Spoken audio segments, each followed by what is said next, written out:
Hi friends, welcome to the Telugu culinary. So ఈరోజు నేను పొట్లకాయ పాలకూర వండుతున్నాను. ఇవి మా ఇంట్లో కాసిన పొట్లకాయలు. ఇంకొక కాయ రెడీగా ఉంది. 2 కాయలు కోసాను. చాలా ఫ్రెష్గా ఉంటాయి కదా, మన ఇంట్లో అలా కోసి వండుకుంటే ఆ టేస్టే వేరు. పొట్లకాయకి పైన ఉన్న ఈ తెల్లటి స్కిన్ ఉంది కదా, జస్ట్ ఇది తీసేస్తే సరిపోతుంది. పీల్ చేయదు.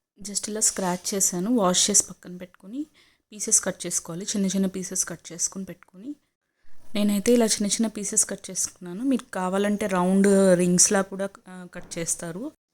ఈ పొట్లకాయ పాలు కూర కోసం ఒక ఆనియన్, ఒక చిల్లీ తీసుకున్నాను. ఈ ఆనియన్ చిల్లీ కూడా చిన్న చిన్న పీసెస్ కట్ చేసేసి పెట్టుకోవాలి.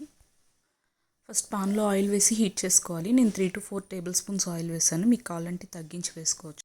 ఆయిల్ హీట్ అయ్యాక తాలింపు దినుసులు వేసుకోవాలి. పచ్చిశనగపప్పు, మినప్పప్పు, జీలకర్ర, ఆవాలు, ఎండుమిరపకాయలు, పసుపు అన్నీ వేసుకుని అవి వేగిపోయాక ఉల్లిపాయ, పచ్చిమిరపకాయ ముక్కలు వేసుకున్నాను. ఇప్పుడైతే కరివేపాకు వేసుకుంటున్నాను. కరివేపాకు ముందు తాలింపులో కూడా వేసుకోవచ్చు. పైకి చిందకుండా ఉండాలంటే ఇలా ఉల్లిపాయ, పచ్చిమిరపకాయ వేసి కలుపుకుంటే సరిపోతుంది. ఉల్లిపాయ గోల్డెన్ బ్రౌన్ వచ్చేదాకా వేస్తే సరిపోతుంది. నేనైతే ఉల్లిపాయలు సిమ్లో పెట్టి మగ్గించుకున్నాను. ఇప్పుడైతే పొట్లకాయ ముక్కలు వేసేస్తున్నాను. పొట్లకాయ ముక్కలు వేసాక కొంచెం ఫ్లేమ్ కొంచెం మీడియంలో కానీ హైలో కానీ పెట్టుకొని మిక్స్ చేసుకోవాలి. ఫస్ట్ ఒక 2 minutes అలా హైలో మిక్స్ చేస్తే ఏమవుతుందంటే పచ్చి వాసన ఆ పొట్లకాయకి ఉంటుంది కదా, కొంచెం ఆ స్మెల్ పోతుంది. జస్ట్ ఒక 2 minutes ఇలా హైలో ఉంచితే సరిపోతుంది. తర్వాత లిడ్తో క్లోజ్ చేసి స్టవ్ సిమ్లో పెట్టేసేయాలి. సిమ్లో మగ్గనివ్వాలి. ఇది సిమ్లో మగ్గినప్పుడు ఏంటంటే పొట్లకాయలో ఉన్న నీరంతా బయటకు వచ్చేస్తుంది. ఇప్పుడు నేను లిడ్ తీసాను కదా, చూడండి ఆ వాటర్. నేనైతే ఆ వాటర్ తీసేయను, కర్రీలోనే వేస్తాను. మధ్య మధ్యలో గరిటతో కదుపుకుంటూ ఉండాలి. అలా కదుపుకున్నప్పుడు ఏమవుతుందంటే అన్ని పీసెస్ ఈవెన్గా కుక్ అవుతాయి. ఒక 5 minutes ఇలా వేగిన తర్వాత సాల్ట్ యాడ్ చేసుకోవాలి. నేనైతే 1 tablespoon సాల్ట్ యాడ్ చేశాను. మీ టేస్ట్కి సరిపడా సాల్ట్ మీరు యాడ్ చేసుకోవచ్చు. సాల్ట్ యాడ్ చేసుకున్న తర్వాత బాగా మిక్స్ చేసుకుని ఒక 5 minutes లిడ్ క్లోజ్ చేసి మగ్గనివ్వాలి. ఇలా అవుతుంది ఫ్రెండ్స్, మగ్గిపోయింది. ఇప్పుడు కారం యాడ్ చేశాను. మళ్ళీ మిక్స్ చేసి లిడ్ క్లోజ్ చేశాను. కారం యాడ్ చేసిన తర్వాత హైలో పెట్టి వేగనివ్వాలి. లిడ్ తీసేసి హైలో పెట్టి కదుపుకుంటూ ఉండాలి.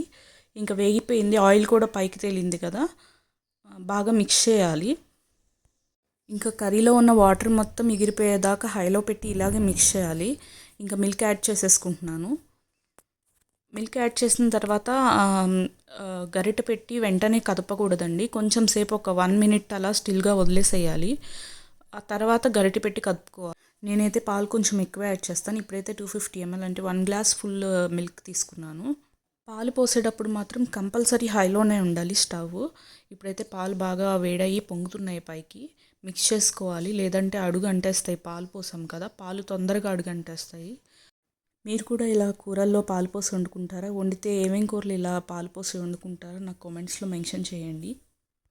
పాలు పోసాక మాత్రం ఎవ్రీ నవ్ అండ్ దెన్ ఇలా మిక్స్ చేసుకుంటూ ఉండాలి. దగ్గర ఉండి చూసారు కదా, దగ్గరకు వచ్చేస్తుంది. ఇక పొట్లకాయ నేనైతే ఇలా పాలు పోసి కూర వండుతాను. కొంతమంది పొట్లకాయ రొయ్యలు కూడా వండుకుంటారు, పచ్చి రొయ్యలు. మీరు ఏమేం కర్రీస్ చేస్తారో నాకు కామెంట్స్లో మెన్షన్ చేయండి. కూర దగ్గర పడే కొద్దీ కలర్ చేంజ్ అవుతూ ఉంటుంది. చూసారు కదా ఎలా డార్క్ షేడ్లోకి వచ్చిందో. ఆయిల్ కూడా పైకి తేలింది, బాగా వేగుతుంది. కొంచెం కూడా వాటర్ లేకుండా, పాలు ఇది లేకుండా మొత్తం ఫ్రై చేసేసుకోవాలి. లేదంటే ఒక 1-2 hours పక్కన పెట్టిన తర్వాత వాటర్ పక్కకు సెపరేట్ అవుతాయి. అలా కాకుండా బాగా వేయించేసుకోవాలి. ఇంకా కట్ చేసి పెట్టుకున్న కొత్తిమీర పైన ఇలా చల్లుకుని ఒకసారి జస్ట్ జెంటిల్ మిక్సింగ్ ఇచ్చేసి స్టవ్ ఆఫ్ చేసేసుకుందాము. మీరు కూడా నేను చూపించినట్టు ఇలా పాలు పోసి కర్రీ ఇలా ట్రై చేసి చూడండి. చాలా ఎమ్మీగా ఉంటుంది ఫ్రెండ్స్. ఇది రైస్లోకి బాగుంటుంది, చపాతీలోకి బాగుంటుంది. కర్రీ ఫినిష్ అయిపోయింది ఫ్రెండ్స్. సర్వింగ్ బౌల్లోకి తీసేసుకున్నాను. సో ఇప్పుడు టేస్ట్ చేసి చెప్తాను ఎలా ఉందో. నేనైతే రైస్లోకి తింటున్నాను. నేను ఇది రెగ్యులర్గా చేస్తూ ఉండే కర్రీనే. చాలా ఎమ్మీగా ఉంటుంది ఫ్రెండ్స్. మీరు కూడా ట్రై చేయండి. ట్రై చేసి ఎలా ఉందో నాకు కామెంట్స్లో మెన్షన్ చేయండి. Please like, share and subscribe. Thank you for watching.